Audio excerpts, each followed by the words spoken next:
Damon Hellstrom en intégrale Marvel. Personnage avec des séries publiées de 1973 à 2006, scénarisées et dessinées par divers artistes, dont Gary Friedrich et Herb Strip. Damon Hellstrom, également connu sous le nom de Fils de Satan, est un personnage unique dans l'univers Marvel. Explorons ensemble son histoire et ses publications marquantes qui pourraient constituer quelques intégrales.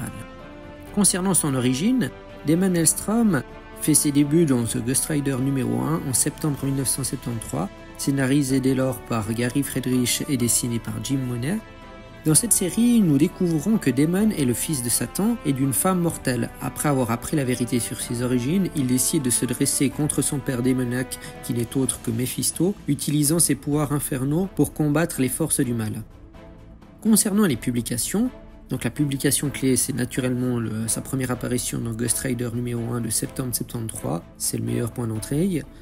Damon Hellstrom fait aussi sa première apparition et commence à se forger une identité en tant que héros surnaturel. Cette introduction pose les bases de son conflit éternel contre les forces démoniaques dans The Marvel Spotlight du numéro 12 à 24, donc de octobre 73 à 75. Le personnage de Damon se voit ensuite dans une mini-série Son of Satan de 8 numéros en 1977, explorant ses pouvoirs, ses relations complexes avec sa lutte contre son héritage infernal. On y voit Damon combattre des démons, affrontant des sorciers et tenter de protéger les innocents contre les forces du mal.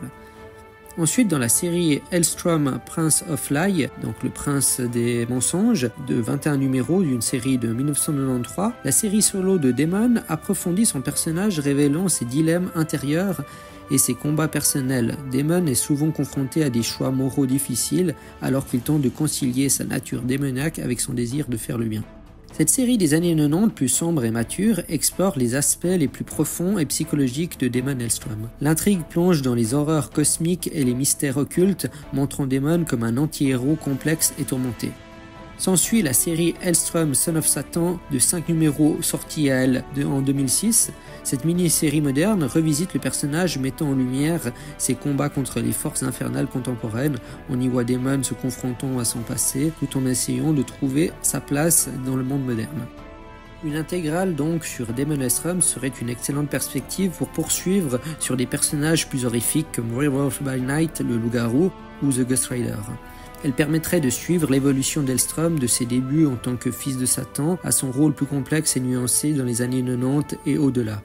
Les histoires plongent profondément dans le surnaturel et l'horreur, offrant un style différent de super-héros traditionnels, unique et captivant dans l'univers Marvel. Les contributions diverses des artistes et scénaristes talentueux au fil des ans montrent l'évolution artistique et narrative du personnage, reflétant les changements dans le style de comics à travers des décennies.